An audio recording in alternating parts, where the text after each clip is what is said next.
జై బోలో వస్వి మాతాకి. ఆ విధంగా ఆ ప్రభవనామ సంవత్సరంలో పుట్టిన ఆ అమ్మవారికి ఇక నామకరణ మహోత్సవం చేయాలి అనుకుంటున్నారు.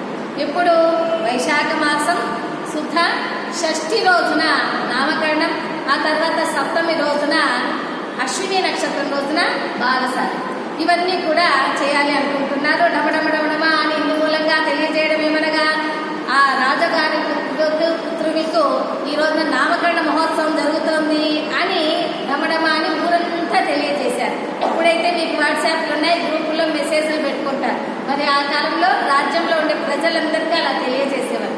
ఆ కార్యక్రమానికి అందరూ కూడా ప్రజలంతా మీలాగా ఇప్పుడు ప్రవచనాలకు వచ్చినట్లుగా తండోపతండాలుగా భక్తులంతా కూడా ప్రజలంతా వేలాది వేల మంది అందరూ కూడా రాజ్య భవనానికి వచ్చేశారు. ఇక అమ్మవారికి నామకరణ మహోత్సవాలు జరగాలి.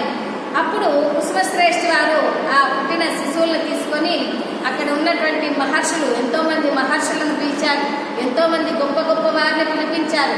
ఎందుకంటే మనం ఏదైనా కార్యక్రమం చేస్తున్నాం అనుకోండి, మహర్షులను, జ్ఞానులను, పెద్దవారిని, గొప్పవారిని, విశిష్టత కలిగిన వారిని